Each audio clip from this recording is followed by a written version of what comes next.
Welcome back to the channel. Today's episode, we're going to talk about what should you do with your notary business profits. Many different things you could do, but what's the best resources for those profits and where should they go to work? We'll dive deep into that in this episode. Now, if you love great notary signing agent content, this is a channel for you. If you haven't already, please subscribe to the channel. If you haven't, what are you waiting for? It's free. And turn on the notifications. If you want notaries in the space, don't touch on them. And this episode is a prime example of it. So hold on to your hats. It's going to get real deep into investing, one of my favorite topics. Okay, great, Brad. Now, I am assuming that you do have notary profits, or if you don't yet, tune into this episode when you do, so that you have an idea of where should I direct them. So first off, we're going to cover 5 different topics, very broad. The very first one is going to be investing back in yourself, because you are the best resource possible. And I know it sounds like a very cliche thing to say, but it is true. You can't level up to the next level unless something changes. And the only way it's going to change is if you go through more experiences, you get educated. And sometimes education is going through lived experiences. And other times it's learning from people that have achieved what we want to achieve and learning from their mistakes and their life lessons and buying those lessons and implementing it and learning from them. So maybe it's more training on leadership, could be personal development. If you're a notary signing agent and you're thinking about starting a signing service, there are many trainings on that. You can actually watch a free video I did last week on that subject in the notary playlist. Feel free to check that out. It's very in-depth. You can take Mark Wills's next level signing service course. It might be, okay, I want to start a signing service and add team members, but I don't know how to hire people. Like, that is a skill set that takes years to develop. So you might want to invest in your own training and education on those particular subjects. Human resources, you got to run payroll, you got to treat people right.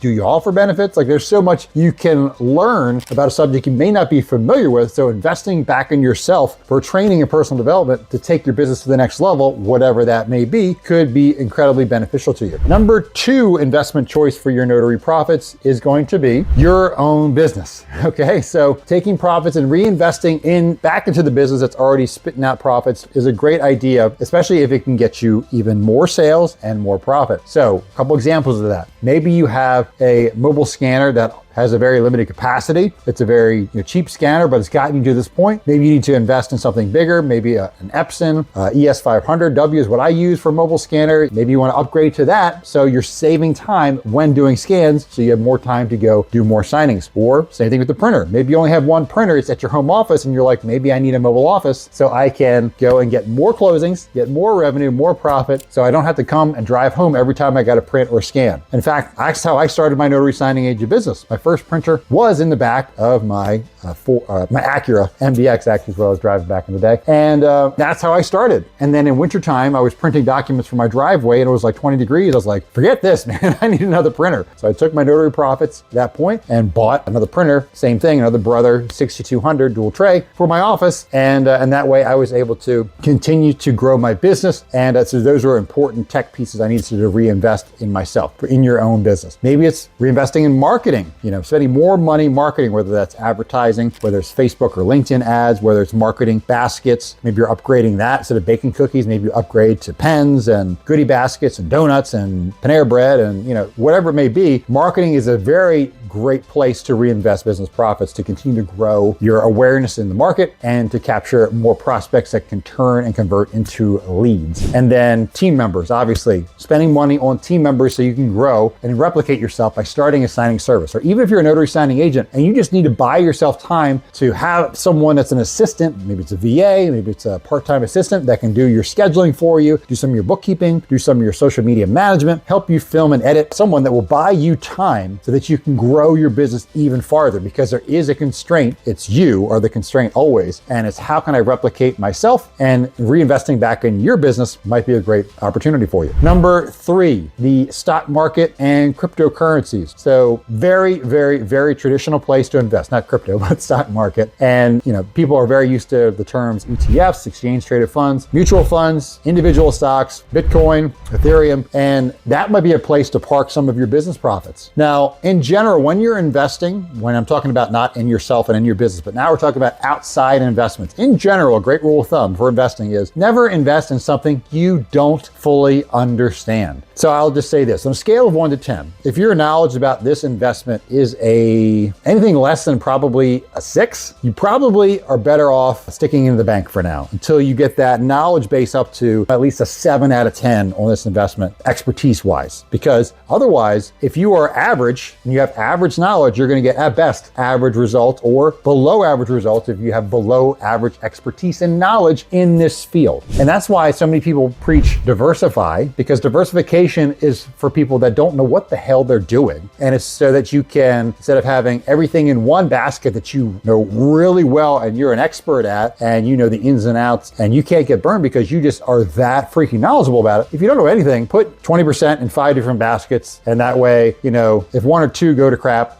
you still have a decent amount left. But that's not truly investing, because the most rich people on the planet Earth, they started with one investment, one basket, and then just went all in on that investment. And then they have scaled it to a massive amount. And then when they have this massive amount of money from that one investment, that one basket, then they diversify because they're no longer trying to accumulate wealth, right? They've already got the wealth. Now their job is to protect it, not lose it, and slowly grow it. So they don't have to reinvest into incredibly risky ventures. They can. You could be like Elon and almost lose everything in Tesla and then invest it in SpaceX and almost lose everything in SpaceX and invest it in X. Like, you could be that person, but most people, once you get that massive wealth, you want to conserve it, not lose it, and keep it for your family and the legacy you could provide. So in investing, diversification is there in case you have no idea what you're doing. But in general, you want to get as educated as you can, and part of that is learning from people that are expert. But whatever you do, just be knowledgeable about what you're looking at, and don't just take all the advice. Don't take the free YouTube advice that you're getting as gospel.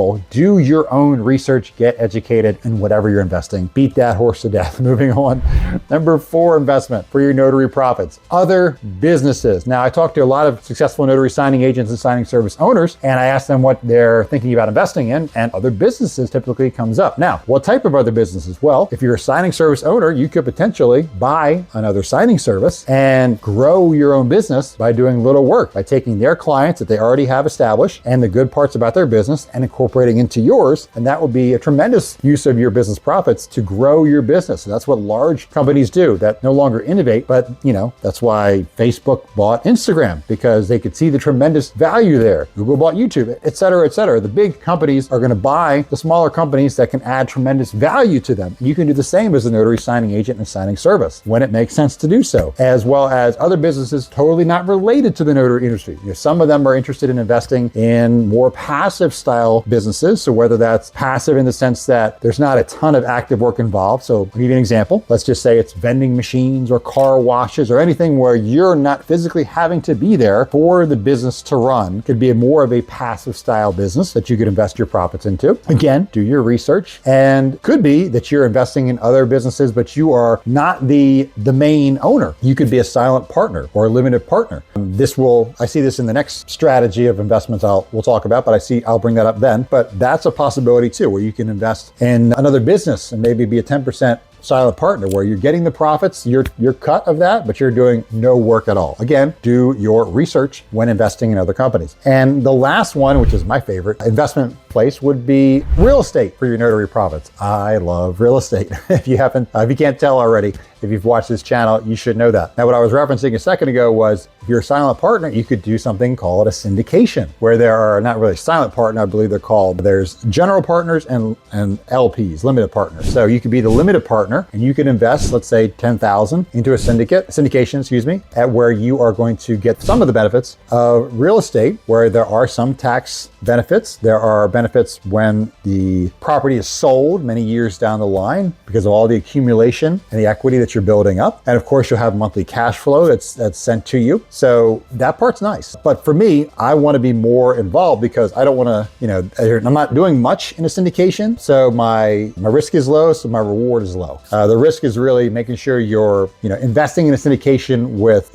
real estate investors that have a proven track record of great management, great returns, and they can show you that. in a portfolio, right? For me, I want all the benefits and I would prefer to take all the risk. So I prefer short-term rental vacation real estate. Now, in general, as I said, you want to get very knowledgeable about what you're investing in. In real estate, just like in business, you want to niche down. So you have to first figure out, am I a short-term rental guy? Am I a long-term rental gal? Am I a syndication person? And then, okay, let's say you're short-term, because I can speak to that. You prefer short-term because, hey, cash flow is much heavier and I don't mind working a little bit to make it an active business, or maybe you have a property manager, but either way, short-term rental, great. Okay. Are you looking at short-term rentals in urban cities? Are you looking at short-term rentals like me in vacation markets? Am I looking for a market where people can fly into it? Or am I looking for a market that people can drive to it? Again, you want to niche down very narrow and very specific and focused so that you become an expert in that one area and you can repeatedly invest in that over and over again and get the economies of scale, meaning if you have team members in that particular market, now you have different resources and different team members that can service multiple properties in that market. So that's why I'm saying you want to niche and narrow your focus into whatever, blows your skirt up. For me, I love the heavy cash flow of vacation rentals and short-term rentals in general. So I stick to vacation rental markets for that reason. Number two reason I like vacation rental markets, I get to stay in the properties as another home to vacation in with my family, which is awesome because I'm not paying for it. The renters are, or the vacationers are, that I let rent the property during the year. There's a tremendous tax benefits with real estate, whether short or long-term, because you have what's called depreciation. And you can also take what's called accelerated depreciation if you do a cost segregation study, and you can massively offset a huge chunk of taxes. Now, if it's a passive loss from real estate, you have a big passive loss that can offset passive income, great. That might not work for you if most of your income is active, like most of the people probably watching this channel. That's the other reason I go with short-term rentals, because I can offset my active notary income with my active loss from my short-term rental Airbnb properties because of using cost segregation combined with bonus depreciation, where I can offset a big chunk of my property. Usually it's 20 to 30% of my purchase price, the way it shakes out, depending on how detailed the engineers get and how much land there is, etc. Video for another time. That's why I love vacation rental real estate. Either way, find out what kind of real estate you like the most and niche down and get as focused as you can. And if you don't know much about it, definitely invest in training on that particular niche from people that have done what you're trying to do. They have multiple properties, 10, 100, thousands of doors, and you trust them, and get as much training and education as you possibly can. And also get a good team around you. When you decide to invest in real estate, you want a great team, a great realtor. They're going to have recommendations for lenders. Obviously, if you're going short term, you want to find great cleaners, handymen, etc. And if you're interested in what I invest in as far as short-term vacation rental markets, feel free to shoot me a message or put comments down below. Happy to chat about that. I love talking about it. And but regardless, real estate, I love it. That's where I think 90% of millionaires are created through real estate. It's a slow burn, but that's the beautiful thing about it, is you get so many benefits besides the tax savings I talked about, the cash flow I talked about, the appreciation of the property, and the equity you get between the appreciation of the property and the mortgage paid out by your renters or by your vacation or tenants. Whichever way you go, it has many benefits. So for me, I love it, and I will always continue to invest in real estate. Hopefully this video has brought you tremendous value and given you some ideas of where to invest your notary profits. If you have stuck around to the end, you are the 1%. I appreciate you. If you haven't already, please subscribe to the channel. What are you waiting for? And if you are a notary signing agent and you have direct title business and you want to get paid to do nothing every month, we offer 10% commissions to notaries that introduce us to their direct title clients for any of their out-of-state needs that obviously you can't fulfill yourself because you're in the state. You're only commissioned in that state or maybe 2 states. And we cover all 50 states for our title clients, and we do an amazing job taking care of them from start to finish, scans on all files, and we are very heavily vetting our closers because we want the best at the table for our clients. So if you want to get paid, all you have to do, send a warm introduction email to your title client and CC me, Brad at superlativesignings.com. Introduce us. I'll take it from there. And every order they send us, I will pay you 10% of the amount of sales that is. There is no cap on that commission. And we'll literally send you an invite from an HR provider so we can direct deposit that into your account every month. We already pay notaries this way locally in the DMV area, which is Maryland, DC, Virginia, that have already taken advantage of this opportunity. If you're interested, there's details in the comments below. Feel free to check that out. Again, thank you so much for hanging around to the end. I appreciate it. Good luck in your investments in the future. And until next time, peace.